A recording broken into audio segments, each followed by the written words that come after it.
માં અત્યારે બધા માનતાઓ લે છે, તો માનતા કેવી લેવી જોઈએ? કે માનતા જો તમે એવી લ્યો ને તો તમારું કર્મય બંધાય. ત્યારે આ જમાનામાં ડિવોર્સ ખૂબ વધી રહ્યા છે, એનું કારણ શું હશે માં? ખોટા વિડીયામાં ને એમાં સતત બધા ધ્યાન દેતા હોય છે. અને હું એમ કહું કે દીકરી પરણીને જઈને તમે કાયમી ફોન ન કરો.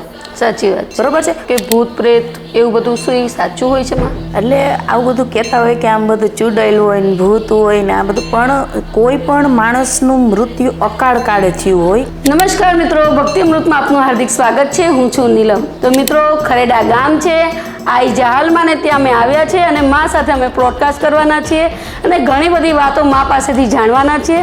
તો અમારી સાથે જોડાયેલા રહેજો. તો મિત્રો, આપણી સાથે આઈ શ્રી જહાલમાં જોડાયેલા છે, તો એમની સાથે આપણે પ્રોડકાસ્ટ કરવાના છીએ. કેટલી એવી વાતો છે જે આપણે નથી જાણતા, એ મા પાસેથી આપણે જાણીશું. તો માને પહેલો પ્રશ્નમાં હું તમને પૂછીશ, ભક્તિ કેવી રીતે કરવી જોઈએ માં? ભક્તિ અને ભણતર બાંધે એની તલવાર છે, આ કોઈની જાગીર ન કહી શકાય. અને ભક્તિ કરવી હોય ને તો નિર્મળ થઈને રહેવું પડે. ભક્તિ ખાંડાની ધાર છે. ભક્તિ કરો તો રાગ થઈને રહેવું, ભક્તિ કરો તો નિર્મળ થઈને રહેવું. ભક્તિ ખાંડાની ધાર છે. ભક્તિ કરવી અને જોડે અભિમાન કરવું ને એ ન ચાલે. નિર્મળતા જોઈ, વિવેક જોઈ, બધું જોઈ. અને ભક્તિ તમારા ભાવની ભક્તિ હોવી જોઈએ. દેખાવની ભક્તિથી કાંઈ ન વળે. દેખાવ કરો તો તમને જે સમાજ છે, પબ્લિક છે, એ બધું જોવે કે આ ભક્તિ કરે છે એમ. બાકી ભક્તિ તમારે એવી કરવાની છે કે ઈશ્વર તમને જોઈ શકે કે આ ભગત કેટલી મારી ભક્તિ કરે છે. અત્યારે ઘણા ખરા એવા હોય છે કે દેખાવ પૂરતી જ ભક્તિ કરતા હોય, અંદર ખાને ભક્તિ ન હોય. પણ ભક્તિ હંમેશા ભગવાનને દેખાડવાની છે. ભક્ત અને ભગવાન વચ્ચેની જે સીડીને નિહેણી છે ને એ ભક્તિ છે. એટલે ભક્તિ ભાવની હોવી જોઈએ, દેખાવની નહીં. ભક્તિ વિશે હું આટલું કહીશ. માં અત્યારે બધા માનતાઓ લે છે, તો માનતા કેવી લેવી જોઈએ? માનતા આમ જુઓ ને તો બધા નોખી નોખી રીતે જેને જે મજા આવે એ લેતા હોય છે. પણ માનતા એવી લેવાય કે અત્યારે બધા માનતા લે ને એમાં શ્રદ્ધાનો વિષય થાય. પણ મારો કહેવાનો મતલબ એવો કે માનતા જો તમે એવી લ્યો ને તો તમારું કર્મય બંધાય અને તમારું શ્રદ્ધા વિશ્વાસ જળવાય અને તમને એમ થાય કે મેં જે માનતા કરી ને એનું ફળ મળ્યું. હું માનતામાં તો આમ એવું કહું કે તમે કોઈ માનતા લો તો ઘણા એવી લેતા હોય કે મારે ટોપરાની બાધા છે, પ્રસાદી હું નહીં ખાઉં. હવે એક તો તમે માની માનતા લો અને પાછા એના પ્રસાદનો અનાદર કરતા હોય. બીજી એવી માનતા લેતા હોય કે હું મારે ઉઘાડા પગની માનતા છે. હવે આવડા મોટા દુનિયાની માલિપા માનતા માટે એને કંઈ સ્થાનક ન મળ્યું હોય તો 50-100 રૂપિયાના ચંપલ ઉપર માનો વિશ્વાસ મૂકે, ખાહડે. એક મને આ માનતા પસંદ નહીં, એક પ્રસાદની બાધાની માનતા પસંદ નહીં. અને ત્રીજી બધા હાલીને માનતા કરતા હોય છે.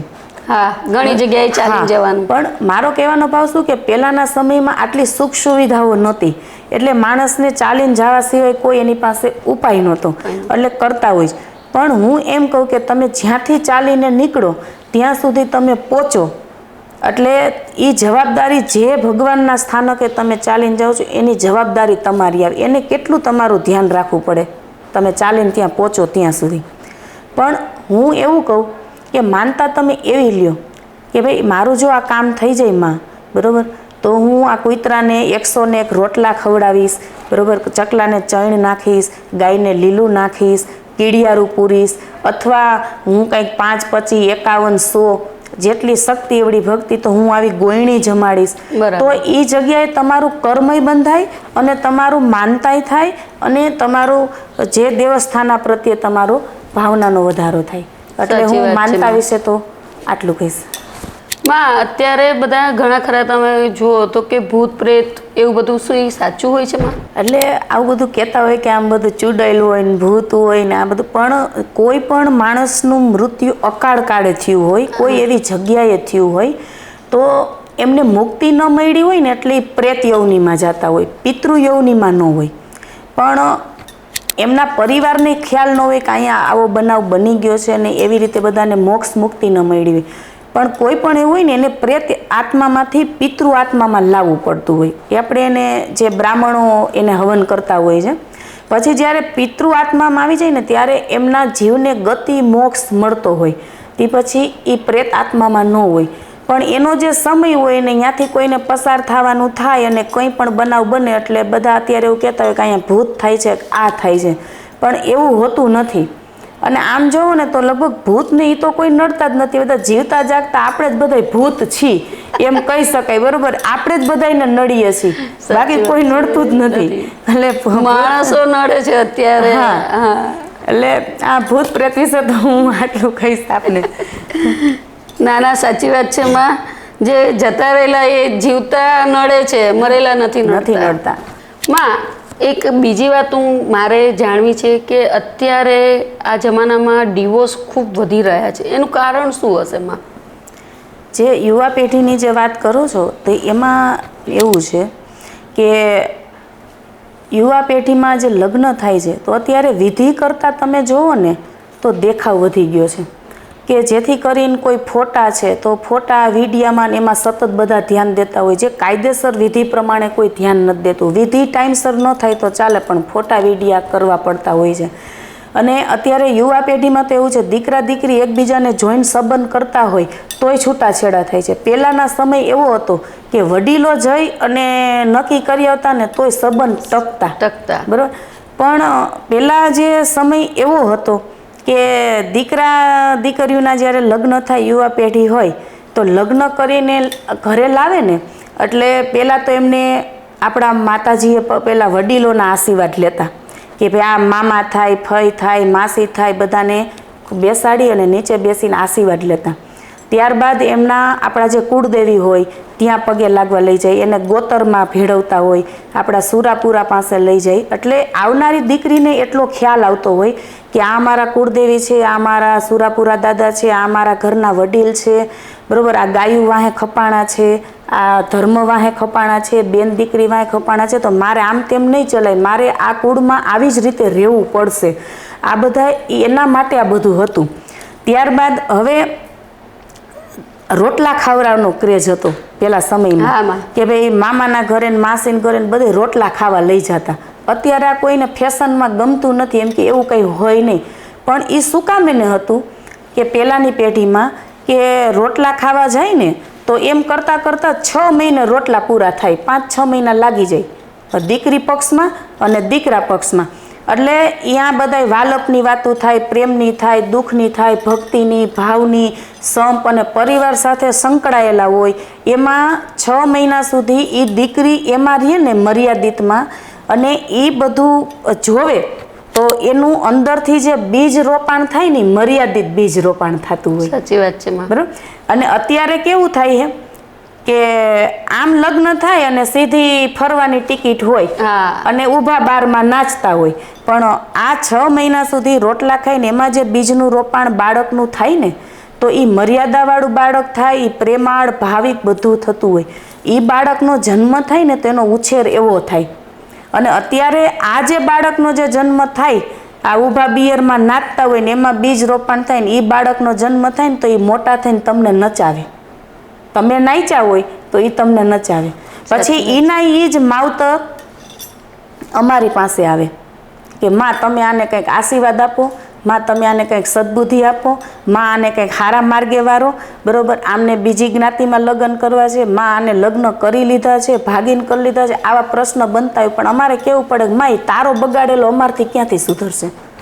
બરાબર? અમે ક્યાંક કોઈના ઘરે જતા હોય, પગલાં પાડવા, પધરામણી કરવા, તો એમ કે માં અમારા દીકરાનો દીકરો બહુ સારું નાચે છે, તો ટીવી ચાલુ કરે ને એ નચવતા હોય. પછી અમારે પ્રેમથી કહેવું પડે તમે અત્યારે આને નચવો છો, મોટા થઈને આ તમને નચવશે. બરાબર? આ જે છૂટાછેડા થવાનો જે આ છે ને, આ મર્યાદા બધી વિખાતી જાય છે ને એટલા માટે. અને અત્યારેમાં ઘણા ખરા ઘરમાં એવું જોવા મળે કે માં દીકરી કન્ટિન્યુ મોબાઈલમાં રહે છે. હા, તો એ ઘર ભાંગે છે.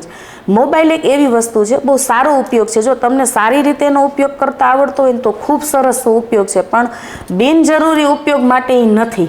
અને જુવાન દીકરી ઘરમાં હોય તો અત્યારે આમ જોવો તો જેટલા સભ્ય હોય ને, હજી 4થું 5મું છોકરા ભણતા હોય ને બધાના મોબાઈલ અલગ હોય, બધાના ટુ વ્હીલર, બધા મોટરસાઇકલ બધું અલગ હોય. પણ મારું કહેવાનું શું થાય કે પહેલી ફરજ એની માની આવે. કે માણા કે ને કે એક કહેવત છે કે 100 શિક્ષકની ગરજ એક માં સારતી હોય, તો માં જ પ્રથમ એની ગુરુ છે. હા, એને ખ્યાલ રાખવો પડે કે ભાઈ મારે મારું બાળક કેવું છે. અને અત્યારે તો હું એમ કહું કે જે બેનના ઓદરમાં એને ખબર પડે કે મારા અવધાન છે ને, ત્યાંથી એને ક્યાં ખાવું, ક્યાં પીવું, ક્યાં બેસવું, એને સારું પુસ્તક વાંચવું, સારી માળા કરવી, એને વિચાર કરવો જોઈએ કે એ પેટમાં બાળકનો વિકાસ ચાલુ છે ને, તો મારે શું કરવું ને શું નહીં. અને પોતાની જનેતાને જ ખૂબ એટલો વિશ્વાસ હોવો જોઈએ કે હું જે બાળકને જન્મ આપું ને આપને ટેકા દે ને એવું જ થવું જોઈએ. સાચી વાત એ મા ઉપર ડિપેન્ડ છે.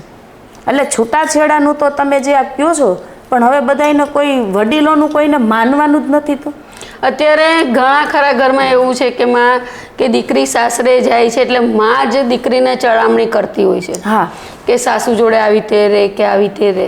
પણ હું એમ કહું કે તમારી દીકરીને આપણે બીજા ઘરે મોકલવાની છે, કોકની દીકરીને આપણા ઘરે લાવવાની છે, બરાબર? તો મારો કહેવાનો ભાવ શું થાય કે તમે દીકરીની જેમ જ રાખો. અને હું એમ કહું કે દીકરી પરણીને જઈને તમે કાયમી ફોન ન કરો. સાચી વાત છે. બરોબર છે. 10-15 દી થાય ખુશી મજામાંથી ફોન કરો. તમારો ફોન કાયમી જઈને એને એ જ સલાહ દેવાની કે સાચું તારું ઘર ઈ છે, તારા મા બાપ ઈ છે, તારે બધું હવે ત્યાં વ્યવસ્થિત રીતે રહેવાનું છે, તારે કોઈ એવું કામ નથી કરવાનું કે અમને ઠપકું આવે. તો દીકરીનું અહીંયા મન લાગે, એનું ઘર માને. તમે ખુદ જ મા બાપ ઉઠીને એમ કે કાંઈ પણ થાય તો અમે બેઠા છીએ, તો એને એટલું જ જોતું હોય ને. લગ્ન થતા હોય ત્યારે કન્યાદાનમાં બધું સોના ચાંદી દાન કરતા હોય, તો એમાં એક ભાગવત આપે, રામાયણ આપે. એ બધું શું કામ એને આપે? કે એનું કારણ છે કે દીકરી તને કોઈ પણ જાતનું દુઃખ પડે ને તો આ બુક વાંચી લેજે. કે સતી સીતાને પડ્યું એટલું તને નહીં પડે, દ્રૌપદીને પડ્યું ને એટલું તને નહીં પડે. એ બુક દેવાનો મતલબ અત્યારે તો નાના નાના પીસ મહિના દેવા, પણ શું કામ એને દેવા પડે છે એ કોઈને ખ્યાલ નથી. નહીતર મોટા ગ્રંથ આપતા કે ભાઈ આ તું વાંચ તો તને ખ્યાલ આવે કે તારા સાસરીમાં કઈ રીતે જીવવું જોઈએ. એટલા માટે ખૂબ સરસ વાત કરી માં તમે. અને હું તો ખાસ કહીશ કે આપણો વસ્તી વધારો ઘટે છે. મને એવું લાગે છે કે આવનારા સમયમાં સામેવાળા એમ કહેશે ને કે 50 જણા જાનમાં લઈને આવજો, એટલે એના ઘરના થઈને 10 જણા થશે, 40 જણાને 1000 દાડી દઈ અને જાનમાં લઈ જઈશે. કે સ્ત્રી છે ને એ લક્ષ્મીનું પ્રતીક છે. અને લક્ષ્મીજીએ ખુદ એના સ્વમુખે બોલેલા છે કે કોઈ પણ સ્ત્રી 16 શણગાર સજે ને તો ત્યાં મારો વાસ જરૂર હશે. હવે અત્યારે જો સેથો નહીં કરવાનું, તમે જુઓ તો બંગડી નહીં પહેરવાની, તમે જુઓ તો આમ કંઈ સાડી નહીં પહેરવાની, કોઈને શણગાર ગમતો જ નથી. બરોબર, ફેશનમાં જ બધું આવી ગયું છે. તો આમાં લક્ષ્મી ક્યાંથી ટકે?